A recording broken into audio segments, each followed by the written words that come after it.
Right, boys and girls.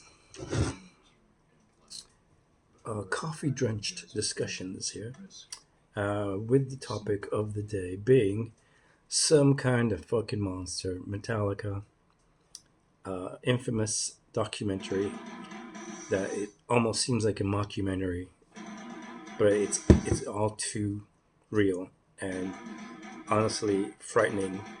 Honestly, I everybody had an inkling, but we didn't know that their personalities and their characters are so abysmally, how should I say, like shallow, uh, spoiled, out of touch, just undeserving.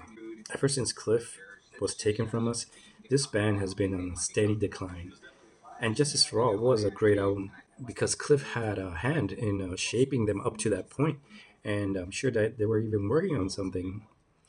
But anyways, like once he was gone, you could see that they decided to just throw their hands in the air and just say, "Hey, we did this our way. We came to as far as we could.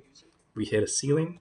They made a laughing stock of us at the Grammys with Jethro Tull, and so we have no choice but to do exactly what we said we would never do and sell out."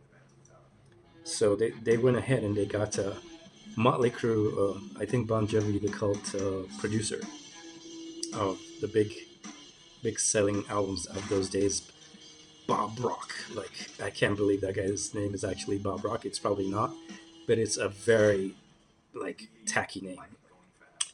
Regardless, they went ahead and sold out, and consequently did become one of the biggest bands in the world, for all the wrong reasons. And Some Kind of Monster highlights all the wrong reasons with its retro look back at all the different things that led up to Some Kind of Monster. And you can see that these people totally lost their way. They totally lost their identity. Money changes people, I guess, and the promise of more money changes people probably even further.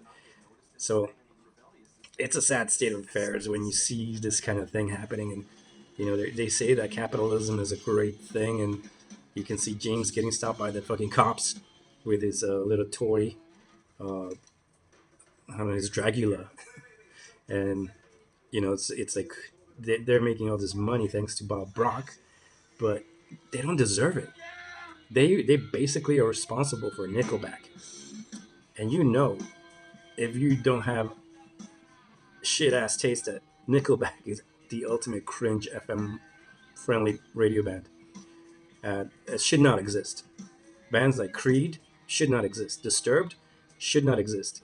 They became formed in the 90s thanks to the horrible influence that Metallica had. And Some Kind of Monster really highlights how much these people don't deserve the billions of dollars that they made.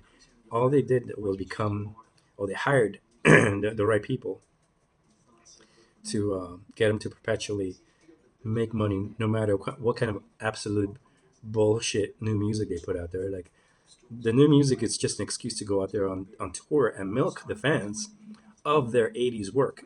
That's all Metallica is worth. If it wasn't for their 80s work, trust me, this band would be just as big as, I don't know, Disturbed or Godsmack. If you want comedy and tragedy, watch this documentary as much as you can. Enjoy.